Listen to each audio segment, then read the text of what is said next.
पांडुरंगा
करो प्रथम नमन दुसरे चरण संतांचिया त्यांच्या कृपादाने कथेचा विस्तार बाबाजी सद्गुरु दास तुकार श्री संतांची माथा चरणावरी साष्टांग हे करी दंडवत तीन शिरे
सवे गोपाळा नको आम्हा सवे गोपाळा येऊ ओढाळा तुझ्या गाई कोण खावी त्यांच्या लागे मागे मागे ईरधारी प्रस्तुत प्राप्त प्रसंगी कीर्तन रूपी सेवेकरिता घेतलेला अभंग महान भगवत भक्त महान वैष्णव अवतार धारक करुणा सिंधू दयाघर पंचम वेद निर्माते जगमान्य जगवंदी जगद्गुरु श्री संत तुकोबाराय यांचा हा उत्कृष्ट असा 4 चरणाचा अभंग चिंतन सेवेसाठी घेतलेला आहे।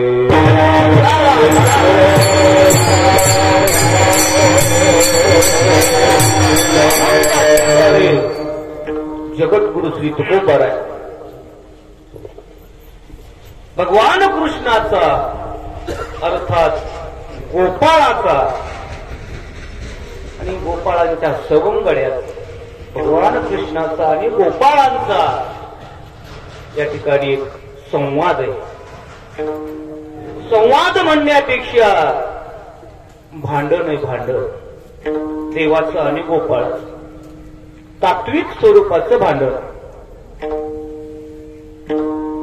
कलह साहित्यामध्ये अनेक प्रकारच्या शैली आहेत। मराठी साहित्यामध्ये अनेक प्रकारच्या शैली आहेत। याच्यामध्ये कलहात्मक शैली अशी एक शैली आहे। कलह म्हणजे कलहात्मक देवाचा आणि गोपाळाचा कलह अर्थात त्याला आपण भांडण असं म्हणतो। आणि ते प्रेमाचं भांडण आहे. त्या भांडणाचा संवाद या अभंगामध्ये आहे. सर्व गोपाळ त्या भगवान कृष्णाला म्हणतात. या अभंगाचा सरळ भाव थोडक्यामध्ये आपल्या समोर ठेवतो की हे कृष्णा, की आजपासून तू तुझ्या गायी घेऊन आमच्या बरोबर रानामध्ये यायचं नाही. नको म्हासवे गोपाळा येऊ पुढे जरा उत्तरार्धात त्याला आमकडे घ्यायचं. नको म्हासवे गोपाळा तू आमच्या बरोबर येऊ नको गायी घेऊन चारण्याकरता. कृष्ण परमात्मा म्हणाला, अरे गोपाळ का मला तुमच्या बरोबर ते गुराखी असतात का नाही, 4-5 जण घेऊन गायी चारायला घेऊन जातात गुरडोर, का बाबा मला तुम्ही का येऊ देत नाही? मग गोपाळांनी सांगितलं, तुझ्या गायी कशा आहेत? ओढाळ. नको आम्हा तुझे गोपाळा येऊ ओढाळा. तुझ्या गायी ओढाळे. त्या काय आमच्या गायी सारख्या एका ठिकाणी राहत नाही, एका ठिकाणी चरत नाही, लोकांच्या धानावरच जातात आणि वळत्या करता करता करता आमची नाके न येतात. कोण धावे त्यांच्या लागे. कोण धावं म्हणले, सारखं तुझ्या गायाला जपावं लागते म्हणले, दृष्टी धानावच पडते. कोण धावे त्यांच्या लागी मागे मागे येरधारी. सारख्या तुझ्या गाया करता येरधाऱ्या करावं लागतात, शांत बसू देत नाही. आमच्या गायी बरोबर एकदा खाल्लं की एखाद्या झाडाखाली बसतात, 4 वाजू तर उठतच नाही. पण तुझ्या गायी न बैसती एके ठाई बसतच नाही, सारख्या हिंडत राहतात. धावती दाही 10 वाटा, 10 वाटा सारखं पळतच राहत्या. म्हणून तू काय आमच्या बरोबर तुझ्या गायी घेऊन येऊ नको. कृष्ण परमात्माला, रे गोपाळांनो, तस करू नका ना राव. तुम्ही जर मला सोडलं तर मला कोण आहे? तुमच्याशिवाय मला करमत नाही रे. एकमेकांविषयी प्रेम जुटलेलं आहे, तुम्ही काही मला सोडून जाऊ नका, असं करू नका. कृष्ण परमात्मा गोपाळांच्या समोर हात जोडू लागला, बाबा मला तुम्ही सोडू नका, वेगळं करू नका. त्याच्यामध्ये काही जाणकार गोपाळ, शाणे असणारे, सुज्ञ असणारे असे म्हणले, असं कर म्हणले, कृष्णा तुला आमच्या बरोबर गायी घेऊन यायचंय ना, मग एक 8 आहे म्हणले. काय तुझ्या 9 लाख गायी असतील, त्याच्यामध्ये बाकीच्या जरा आहेत जरा हिशेबा नाही तरी, पण एक गाय लईच वडाळे म्हणले. मग त्या गायीचं राखण तू करायचं, बाकीच्या आम्ही सांभाळू, पण एक गाय तुझी खूपच ओढाळे, मग त्या गायीचं तो संरक्षण करायचं. कृष्ण परमात्म्यानं मान्य केलं, बाबा कोणती माझी ओढाळ गाय. गायीचं नाव पूर्वीच्या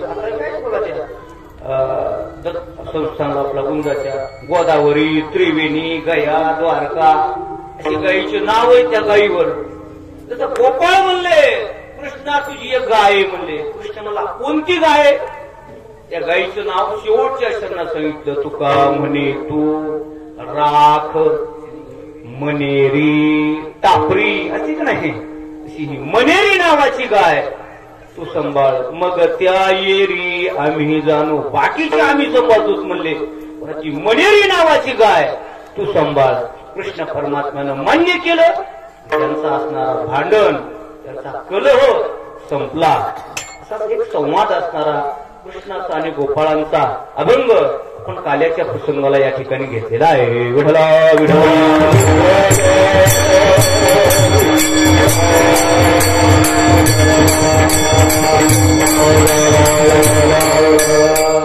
चिंतन सभेला प्रारंभ करण्यापूर्वी अल्पसा परिहार. या श्री गुरु दत्त जयंतीच्या निमित्तानं दत्त जयंतीचं, दत्त जन्मोत्सवाचं औचित्य साधून आपल्या या गावामध्ये मौजी तुरा, तालुका पाथरी, जिल्हा परभणी गेली 7 दिवस झालं या ठिकाणी अखंड हरिनाम सप्ताह तथा श्रीमद भागवत कथा ज्ञान यज्ञ सोहळा अन्नदानादी आदी कार्यक्रमाचं आयोजन आपणा गावकऱ्यांच्या वतीनं करण्यात आलेलं आहे. आणि आज या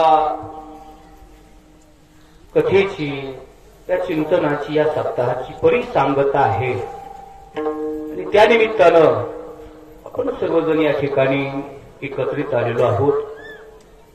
या ठिकाणी 7 दिवस कथा झाली. ज्यांच्या यजमान पदातून या ठिकाणी ही 7 दिवस कथा झाली, या कथेची असणारे यजमान श्रीमान रामेश्वर गंगाधररावजी जगदाळे आणि त्यांचे असणारे सहकारी परममित्र श्रीमान भानुदासराव लक्ष्मणरावजी ढाणे, उभय या मैत्रीत्वाच्या नात्यातून त्यांचा अनेक वर्षापासूनचा असणारा प्रेमाचा संबंध, त्यांच्या नियोजनातून अनेक वर्षापासून या ठिकाणी ते या कथेचं आयोजन करत असतात. याही वर्षी मोठ्या थाटामाटामध्ये या कथेचं आयोजन त्यांच्याकडून झालेलं आहे. 7 दिवस कथा परिपूर्ण झालेली आहे. सर्व गावकऱ्यांच्या माध्यमातून गावातील असणारे दानेश्वर अन्नदाते सुंदर प्रकारचं अन्नदान त्यांनी या ठिकाणी केलेलं आहे. सर्व गावकऱ्यांनी त्याला प्रतिसाद दिलेला आहे. या कार्यक्रमाची सांगता आहे. या काल्याच्या प्रसंगाला अनुसरून या ठिकाणी या कार्यक्रमाचं ज्यांनी नियोजन केलं, आमचे परम सहकारी परममित्र हरिभक्तीपरायण मधुकर महाराज चाळक मृदंगाचार्य यांच्या नियोजनातून मी या ठिकाणी उपस्थित आहे. आज या काल्याच्या कीर्तनाकरता खूप सुंदर सुंदर अशी गुणीजन मंडळी या ठिकाणी उपस्थित आहेत. आपल्या परभणी जिल्ह्यातील एक महान रत्न, ज्यांना पार्थापूर रत्न असं म्हणतात, आपल्या पाथरी तालुक्याचे एक ज्येष्ठ, ज्यांना वयोवृद्ध, तपोवृद्ध आणि ज्ञानवृद्ध या संज्ञा लागू पडतात. मृदंगातले ते तपोवृद्ध आहेत, ज्ञानवृद्ध आहेत आणि वयोवृद्ध आहेत असे असणारे आमचे गुरुवर्य हरिभक्तीपरायण सुरेश महाराज तुरेकर पाथरीकर ही आज या ठिकाणी त्यांची असणारी शिष्य म्हणायला हा येतोच, म्हणायला काय शिष्यच असणारे त्यांचे मधुकर महाराज, गुरु शिष्याची जोडी या ठिकाणी उपस्थित आहे. म्हणून आज तेही या ठिकाणी या कार्यक्रमाला साथ करण्याकरता उपस्थित आहेत. त्यांच्या चरणावर प्रथमतः मी नमन करतो. कारण एवढे असणारे मोठे वादक पण आमच्या सारख्याला सुद्धा सामावून घेतात, हे त्यांचं श्रेष्ठत्व आहे. विठ्ठला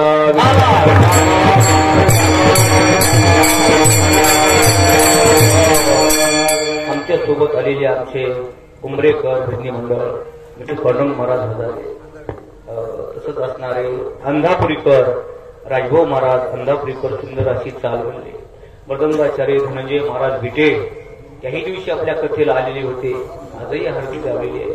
आपण गावातील सर्व तुरेकर मंडळी, सुंदर असणारी आपली भजनी मंडळी आहे.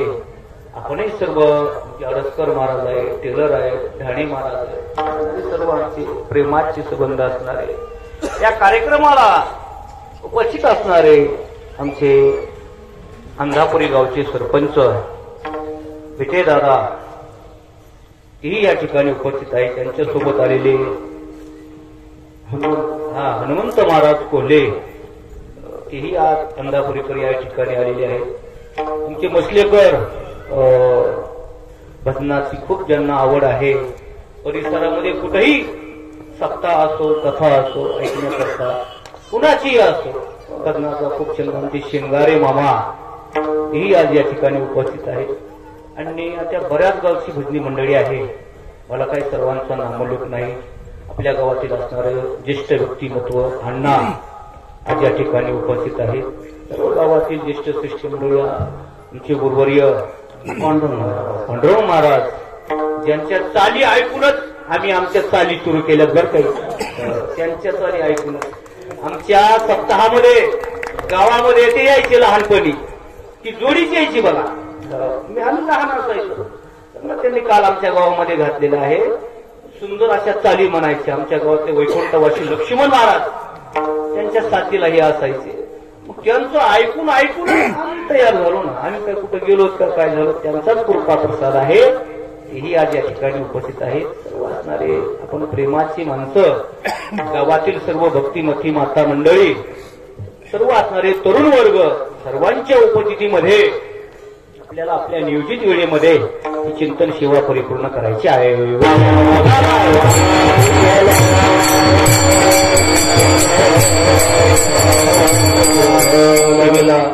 थोडा उशीर झालेला आहे, तरी 1:30 वाजेपर्यंत आपल्या कार्यक्रमाची पूर्णता आपण करणार आहोत. म्हणून आज काल्याचं कीर्तन आहे. या काल्याच्या प्रसंगी भगवान कृष्णाचं चरित्र त्याचा उच्चार करायचा असतो. ऐका, आता भगवान कृष्णानं अनेक प्रकारचं चरित्र केलं. महाराज इतकं चरित्र केलं, काय म्हणतात, पृथ्वीचा कागद आणि समुद्राची शाही केली तरी सुद्धा त्या परमात्म्याचं चिंतन लिहिणं होणार नाही किंवा पूर्ण होणार नाही. एवढं अगाध चरित्र कृष्ण परमात्म्याचं आहे. इतक्या चरित्राचा उच्चार करायचा आजच्या दिवशी नाही. साधू संतांनी त्याच्यामध्ये मोजमाप करून दिलं आपल्याला की तुम्ही काल्याच्या कीर्तनामध्ये तितकंच चरित्र वर्णन करायचं. कोणतं? राखता गोधने राखीता रांगता गोधने राखीता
रांगतानं केलं, गाई राखतानं केलं, तेवढ्याच चित्राचा उल्लेख करायचा. ऐक ना, काय याचं चित्र म्हणलं की ते ह्याच्यापासूनच देव गर्भाला आले. ऐक नाही, देवकीच्या गर्भा येईल भगवान. जन्मायच्या आधीपासून जे कीर्तन सुरू करतात, ते कंस मारला, कोण कोण मारले, ते सर्व चित्राचा उल्लेख करतात. वाईटही अशा प्रभात साधू संतांनी सांगितलं, रांगता गोधने राखीताये किंवा चरित्र ते उच्चारावे केले देवे गोकुळी.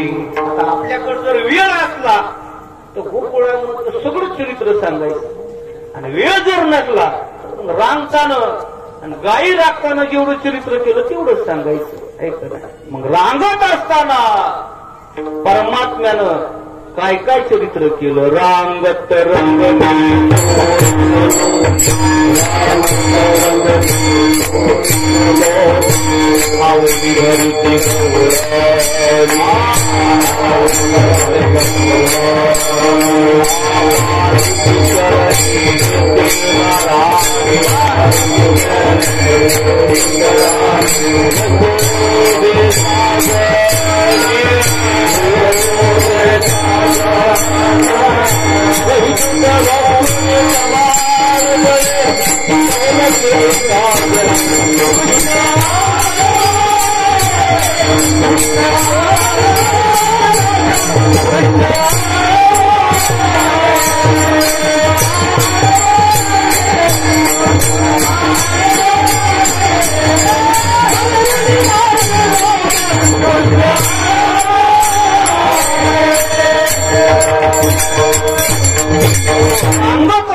परमात्म्यानं काय काय केलं. रंगत रंगनी चोरीत लोणी धावणी धरीती गवळणी. रांगत असताना परमात्म्याला अनेक प्रकारचं चरित्र केलं महाराज. अनेक प्रकारचे दैत्य रांगत असतानाच मारले महाराज. काग बघारी का मारले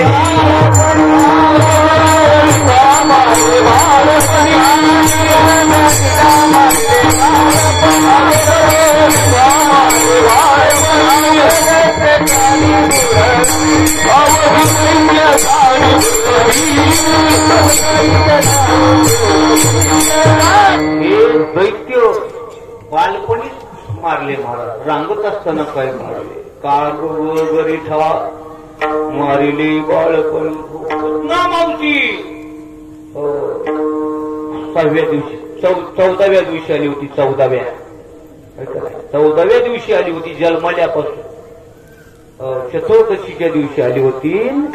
14व्या दिवशी म्हणजे अष्टमीला परमात्मा जन्मले आणि चतुर्दशीला म्हणजे 6 दिवसांनी आली काही असं तिचं वर्णन. आणि तिला मारलं महाराज. बाळपणी मारलं. मांगळ भट नावाचा दैत्य आला. लहानपणी ही चरित्र परमात्म्यानं केलेलं आहे. आणि जसा परमात्मा हळूहळू मोठा होऊ लागला रांगत असताना हळूहळू रांगू लागला. तळवे तळहात तळहात टिकीत डाव्या गुडघ्यानं रांगत. परमात्मा रांगू लागला. रांगू लागला माता गावला माता गावला माता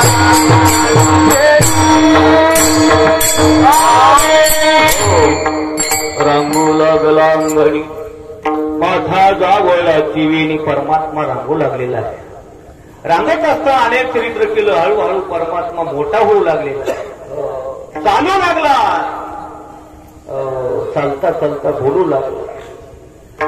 परमात्मा मोठा झाला. मला खोडकर झाला आणि मग खोड्या करू लागला. कीर्तनात देव लवकर लवकर मोठा होतो माहिती ना. खोड्या करू लागला. आईला त्रास देऊ लागला हळूहळू. पुन्हा आईचा त्रास बंद झाला. मग गोकुळातल्या लोकांना त्रास देऊ लागला. शेजाऱ्याच्या घरी जायचा. पाण्याचा माठ फोडायचा. उलंडून टाकायचा.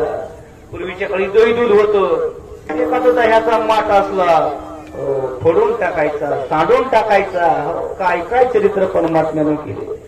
अनेक प्रकारचं चरित्र आपण वर्णन करत असतो. अनेक प्रकारचं चरित्र केलं महाराज परमात्म्यानं. एखाद्याच्या घरी जायचं. एखादी सासू सुना जर असल्या परमात्म्याला काय करायचं. घरामध्ये जायचं आणि सुनाच्या तोंडाला लोणी लावायचं आणि दारात यायचं. सासूला सांगायचं आत्या तुमची सून घरात लोणी खाते. त्या सासूनं बघायचं. पहिलं सासूचा कळले होत का नाही. ते गेला महाराजाचा ती होते असं म्हणून. उकंड्याची दैना फिटत असती असं म्हणतात म्हणून. आता सुनाचा काळ आला. आणि मग त्या सासून म्हणायचं वे सोडून लोणी खातेस का. त्या सुनानं म्हणायचं नाही आत्या कृष्णानंच माझ्या तोंडाला बोट लावले. अशा लीला अशा खोड्या परमात्मा करायचा. त्या दिवशी कथेमध्ये थोड्या बघितल्या. आणि मग खोड्या करत असताना अनेक खोड्या केल्या महाराज. खोड्याने का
गाराने यायचे महाराज, गाराने.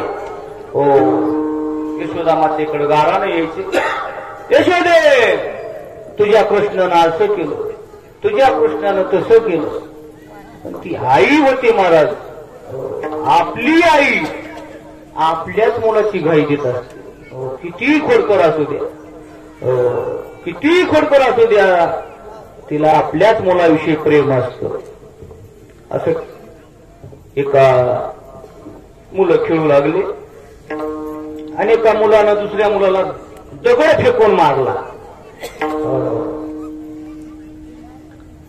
आणि ते मुलगा रडू लागला. आणि त्याची आई, मला पिंट्यानं धोंडा मारला, मला पिंट्यानं धोंडा मारला. धरलं त्या मुलाला, चल म्हणजे त्या पिंट्याच्या आईकडे, लय सांगती माझं मुलगा असं, माझं मुलगा तसं. धरलं मुलाला, नेलं त्या पिंट्याच्या घरी. अगं बाहेर ये, लय म्हणतीस ना माझं मुलगा खोड्या करीत नाही, असं करीत नाही, काय नाही. काय झालं म्हणले, बघ म्हणली, तुझ्या पोरानं माझ्या पोराला धोंडा फेकून मारला. बरं करता बरं थोड्याहून गेला, नाही तर डोळा फुटला असता. पिंट्याची आई म्हणली, मग डोळा फुटला नाही ना? नाही. मग ते माझ्या मुलानं खरा काय धोंडाच मारला नाही. कस काय? आतापर्यंत आमच्या पिंट्याचा नियमच चुकला नाही ना, आजच कसा चुकला? म्हणजे आपल्या मुलाची घाई आई देत असते. तसं या यशोदा म्हणायचे, तुम्ही आळ घेता, ऐका नाही, तुम्ही 12 घरच्या 12वी गोकुळच्या नारी, तुम्ही लपवण्याची गोटी आळ घेता या जगजेती, ही एवढी चरित खोटी गे गोकुळच्या. तुम्ही माझ्या कृष्णावर आळ घेता महाराज. दररोजच गाराणे यायचे महाराज, दररोज गाराणे यायचे.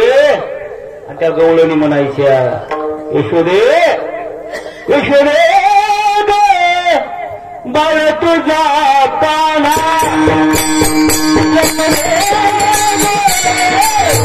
बाळ तुझा काना,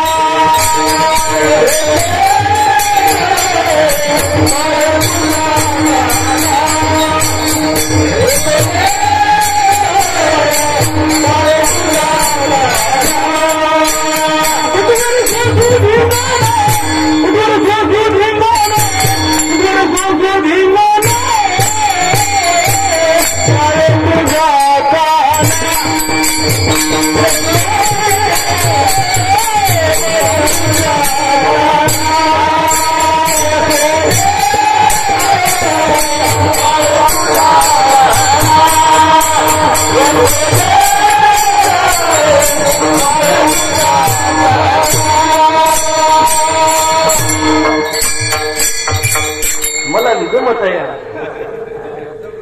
जमत आहे मला. यशोदे ग बाळ तुझा काना, कुटवर सोसू धिंगाणा. यशोदे कवर तुझ्या कानाचं आम्ही सहन करायचं. यशोदे कृष्णाशी सांगावे, गोकुळे राहावे का जावे. रोज घराने येऊ लागले महाराज. मग यशोदा माता नंद बाबाला एके दिवशी म्हणली, आपला काना लई त्रास द्यायला म्हणजे शेजाऱ्या पाजाऱ्याला गावामध्ये, शाळेत घाला म्हणजे शाळेत. ठीक आहे मुले नंद बाबा. पूर्वीच्या काळी शाळा, शाळा म्हणजे असं काही जिल्हा परिषद नव्हते. पूर्वीच्या कृष्णाच्या काळामध्ये शाळेत घालायचं म्हणजे गाईच्या पाठीमागं धाडायचं, ही शाळा असणार. हे काय म्हणले, बोलून घेतलं कृष्णाला, कृष्णा उद्यापासून शाळेत जायचं म्हणले, घर झालं आता फिरायचं. ठीक आहे मला कृष्ण. सर्व गुराख्यांना सांगितलं, बाबा आता उद्या कृष्ण तुमच्या बरोबर रानात येणार आहे, त्याला चांगलं सांभाळा. राज मुलगा असणारा, राजपुत्र असणारा उद्या गाई घेऊन वनात जाणार. यशोदेला दुःख वाटू लागलं महाराज। यशोदेला त्या गोपाळांना बोलावून घेतलं आणि सांगितलं, बाबा माझा कृष्ण लहान आहे, त्याला उन्हातानाच लय गाईच्या वलत्या कराय पाठी जाऊ नका, तुम्हीच वलत्या कळत तरी जा, त्याच्या जवळ बसत जा, त्याला आणखीन शेतातलं ज्ञान नाही, जवळच खेळा जाऊन त्याच्या जवळच बसत जा, जवळच खेळत जा, त्याला एकटं सोडू नका। आणि सर्व गोपाळांनी मान्य केलं महाराज। आणि दुसऱ्या दिवशी कृष्ण परमात्मा आपल्या गायी घेऊन गोपाळाबरोबर वनात निघालेला आहे महाराज। पावा घोंगडी घेऊन पायी संग गोपाळ घेऊन जाई, वृंदावनी आले लवलाई, वृंदावनी आले लवलाई, वाजविला गुजरे वायू वायू बाई, पावा घोंगडी घेऊन पायी, पावा घोंगडी घेऊन कृष्ण परमात्मा गोकुळामध्ये वृंदावनामध्ये गायी घेऊन गेलेली आहे। वृंदावनामध्ये गायी घेऊन गेल्यानंतर अनेक प्रकारचे खेळ खेळले महाराज। हमामा हुतुतू हुंबरी जे जे काही असणारे खेळ आपण एबी चिंतनातून ऐकत असतो, अनेक प्रकारचे खेळ परमात्मा खेळू लागलेला आहे। आणि मग दररोज उठायचं गायी घेऊन जायचं, दररोज उठायचं गायी घेऊन जायचं। एके दिवशी काय झालं, हे सर्व गोपाळ पेंद्या सुदामा बरोज वाकड्या हे सर्व एक दिवशी गोळा झाले आणि म्हणले, कृष्ण आपल्या बरोबर येतोय म्हणले, पण त्याच्या गायी एक तर भरपूर आहेत म्हणले, 9 लाख गायी आहेत का नाही, आणि पुन्हा एवढ्या गायीच्या वळत्या करायच्या आपले नाके नऊ येतात काही का नाही, आणि पुन्हा त्याच्या गायी बी शांत नाहीत म्हणले, आपल्या गायी कुठे बी हाणल्या टाकली हो म्हणलं की आपली गाय आपल्याकडे येते म्हणले, हेच येतच नाही म्हणले, वळायला आपल्याला जावं लागतं, लोकांच्या शा खावं लागायला, काय होईल मग त्याला म्हणावं तू या गाव घेऊन तू तुकलं तू एकटंच कुठं बी जात जाय म्हणले, हे का नाही, ढोरावाले गेले असेच महाराज, ते वास असतो नाही त्याला धरून राहते, शेळ्यावाले ढोरावाले, आपल्या बरोबर उद्या कृष्णाला येऊ द्यायचं नाही म्हणले। सर्व ठरलं। दुसऱ्या दिवशी सर्व गोपाळ आपल्या गायी घेऊन यमुनेच्या तीरावर आलेले आहे। अगोदर एकत्रित करायची, वखारे असं काहीतरी म्हणत होते, एकत्रित करायच्या, सर्वांच्या गायी आल्या की पुन्हा कोणाची चप्पी करायची तिथून पुढे ठरवायचं, आज कुंकड जायचं आपल्याला, आज एसटीला कोण गेलंय असं फक्त म्हणावं, दोघं तिकडे एसटीला थांबायचे, आमच्या गावात सांगायला बरं आज गेलेत ना राव म्हणले, पांडवता त्या एसटीला गेलेत, मग आज त्यांच्या रानाकडे जमते म्हणले आपल्याला जायला, डोर शेळ्या तिकडे जायच्या। तसं सर्व एकत्रित झाले, कृष्णाच्या गायी आल्या, कृष्णाच्या गायी आल्या की सर्व झाले ना, गोपाळ म्हणले, ए कृष्णा तुझ्या गायी काय म्हणले, कानोबा ऐकाय निवडी आपुली गोधने बाजूला कर म्हणले, तू मिसळू नको म्हणले, काय झालं काय झालं, तू आमच्या बरोबर यायचं नाही, तुझ्या गायी आम्हाला त्रास देतात, आजपासून तू आमच्या बरोबर यायचं नाही, अभंगाचं पहिलं चरण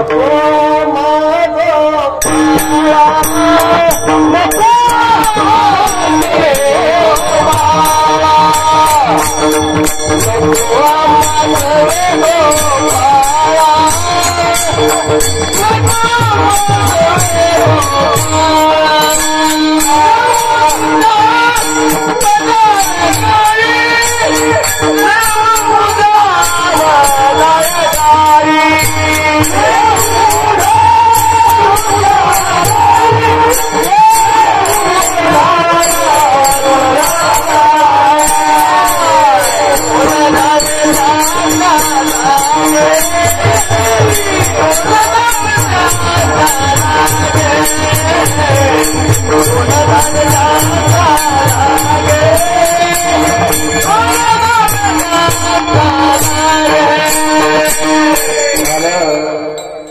जगद्गुरु श्री तुकोबाराय याचा अनुवाद करू लागलेले आहे. कृष्ण परमात्म्याचा आणि गोपाळांचा संवाद. देवा आजपासून तो आमच्या बरोबर यायचं नाही का? देवानं विचारलं. तुझ्या गायी कशा आहेत? ओढाळ आहे. ओढाळ. ओढाळ कशाला म्हणतात? ओढाळ शब्दाचा अर्थ ठीक आहे. ज्या गाईला व्यसन नाही, ज्या गाईला मोरकी नाही, जिला द्वारकाळ नाही, आपल्या भाषेमध्ये तिला म्हणायचं वडा. आपण तिला जाण्या गाई म्हणतो. तुमच्या गावात आहेत का नाही? आमच्या गावाच्या टेम्पूत भरून नेऊन सोडल्या.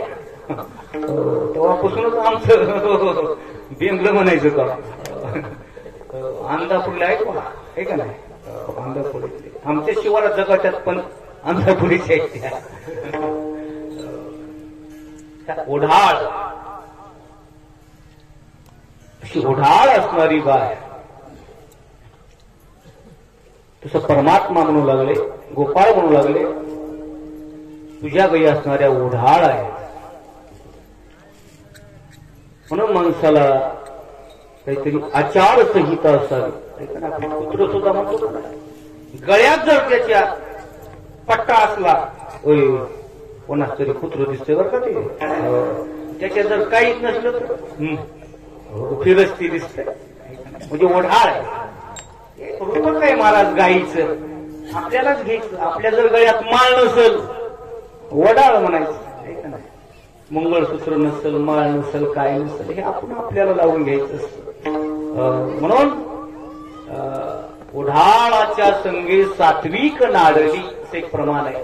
अशा ओढाळाच्या संग लागायचं नाही, ज्याच्या गळ्यात माळ नाही, ज्याच्या काय डोक्याला गंध नाही, बुक्का नाही, अशाच्या संगतीला सुद्धा राहायचं नाही.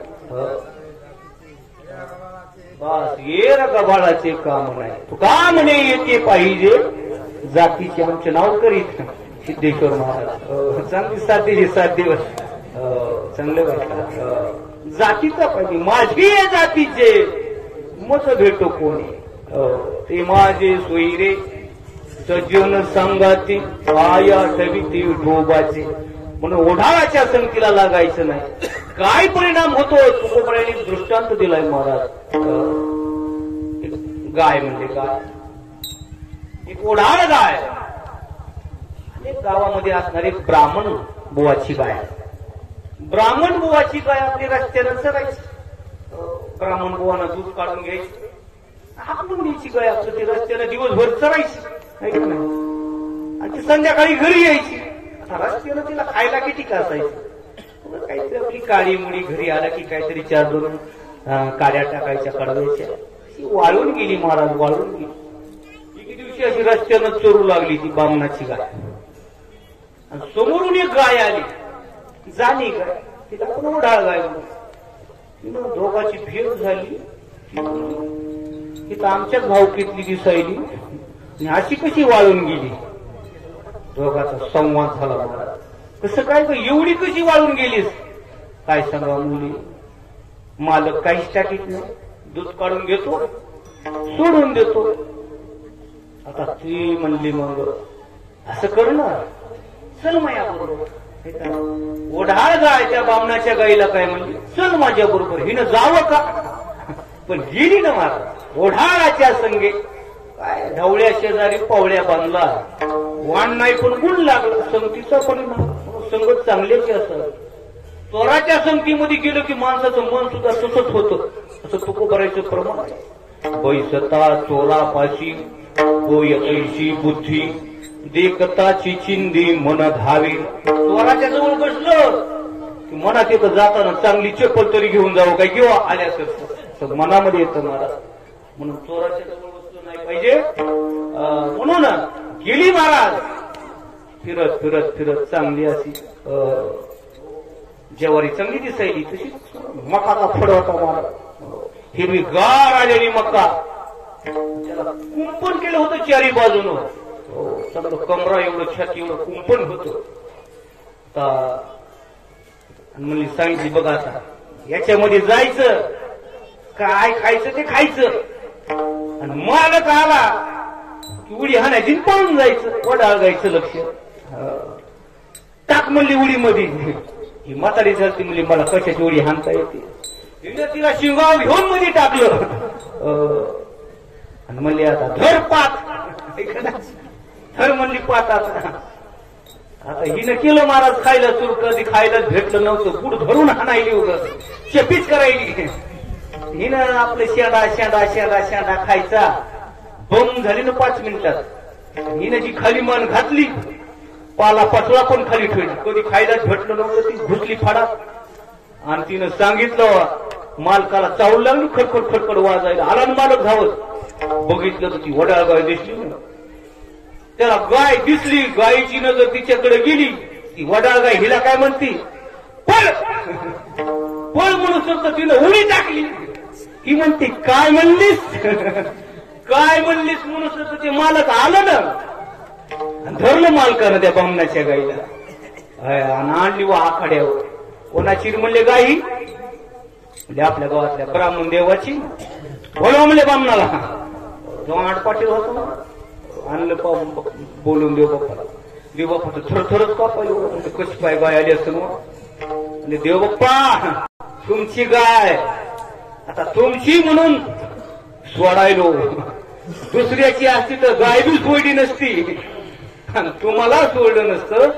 याच्या परत पुन्हा गाय कधी आली नाही. ही ओढाळ गाय आणि सात्विक गाय महाराज, तुझी अशी असणारी ओढाळ गाय एका जागेवर थांबत नाही. तसं देवाला गोपाळ म्हणून तुझी ओढाळ गाय, म्हणून तू आमच्या सोबत येऊ नको, तुझ्या गायी आमच्या सोबत घेऊन येऊ नको. त्या काय करता, तुझ्या ओढाळ असल्यामुळं एका जागेवर बसत नाहीत. अभंगाचं दुसरं Thank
you.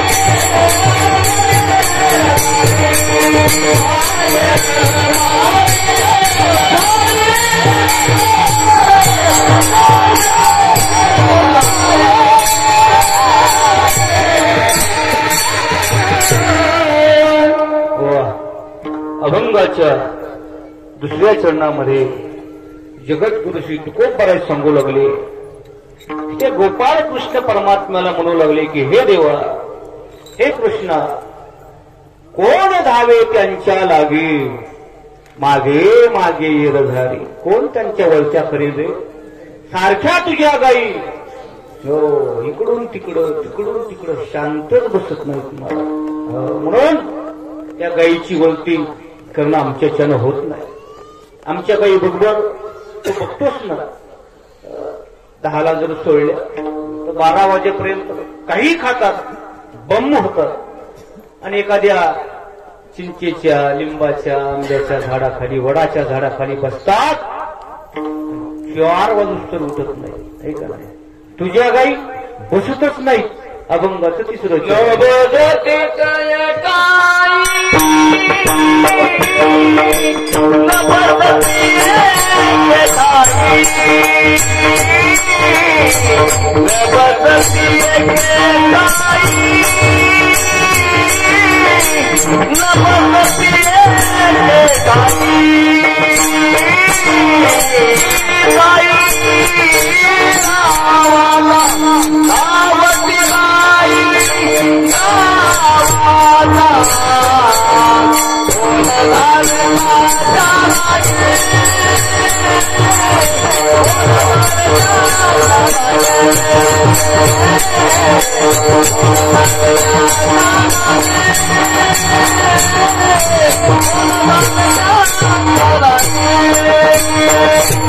अभंगाच्या तिसऱ्या चरणामध्ये जगद्गुरु श्री तुकोबाराज सांगतात की ते गोपाळ कृष्ण परमात्म्याला म्हणू लागले की हे कृष्णा, तुझ्या गाई एके ठिकाणी बसत नाही. न बैसती एके ठाई, हिंडती दाही, धावती दाही 10 वाटा. 10 वाटानं 10 दिशेनं जिकडं वाट दिसन तिकडं हो तुझ्या गायी पाळतात. देव म्हणू लागला, तसं करू नका रे. तुमच्याशिवाय कोण आहे मला, दुसरं कोण आवडतंय मला. देवाविना भक्ता आवडते काही, त्रिभुवनी नाही. अरे या त्रिभुवनामध्ये भक्ताशिवाय देवाला काहीच आवडत नाही. स्वतःची माय आवडत नाही, स्वतःचा बाप आवडत नाही, स्वतःचा भाऊ आवडत नाही. दुराविला सखा आहे का नाही, दुराविला असं प्रमाण आहे. जे न सांगे वसुदेव देवकीशी आहे का नाही, ते गुह्य अर्जुनेशी सांगत असे. गीताजी सांगितली ना, आता 2-3 दिवसाखाली गीता जयंती झाली. ते गुह्य ज्ञान कृष्ण परमात्म्यानं आपल्या आई वडिलांना सांगितलं नाही, भावाला सांगितलं नाही. अर्जुन असणारा भक्त ते ज्ञान अर्जुनाला सांगितलं. ते गुह्य अर्जुनेशी बोलत असे का. भक्त आवडतो देवाला, भक्त. तुमच्याशिवाय मला कोण आहे रे, मला सोडू नका, मला एकटं टाकू नका अशी विनंती करू लागला. देव हात जोड लागला. काकुलती येतो हरी क्षणभरी निवडिता आहे का नाही, काकुलती येऊ लागला. आणि मग 4-2 गोपाळ म्हणले, ते लईच हातापाया पडायले रे, जाऊ द्या. आपण म्हणलो होतो त्याला टाकू म्हणजे लयच म्हणले आपल्या पाया पडायले ना. तर लय जर एखादं माफी मागायला शरण आला, बाबा चुकलं माझ्याकडून, असं पुन्हा होणार नाही, माफ करावं लागतं का नाही? धर्मनीती आहे म्हणून, होय का नाही? एखादा किती जरी मोठा पापी असला, एखादी त्यानं गुन्हा केला आणि त्यानं राष्ट्रपतीकडे काय ते दयेचा अर्ज केल्यास राष्ट्रपती त्याला माफ करतो का नाही? जाऊ दे बाबा, त्याच्याकडून झाली चूक, पण तो माफी मागतोय, क्षमा मागतोय, पुन्हा मी करणार नाही असं म्हणतोय. हिनदीन भावनेनं कृष्ण परमात्मा म्हणू लागला की बाबा मला काय तुम्ही सोडू नका. असा भाव व्यक्त केल्यावर गोपाळ म्हणला म्हणून देवाला भक्ताशिवाय कुणी नाही आणि भक्ताला देवाशिवाय कुणी नाही, असं लोकांचं एकमेकाचं नातं आहे मला. पण जसं पती पत्नीचं नातं असतं, एक दिवस भांडतात, दुसऱ्या दिवशी प्रेमानं बोलतात, तसा देवाचा आणि गोपाळाचा संवाद शेवटी सगळ्यांनी मान्य केलं आणि एक आट घातली की बाबा देवा, हे कृष्णा, तुला आम्ही आमच्या बरोबर घेतो, पण एक आट आहे, तुझ्या सर्व गायीमध्ये एक गायले ओढाळे म्हणले. तू कमले राख तू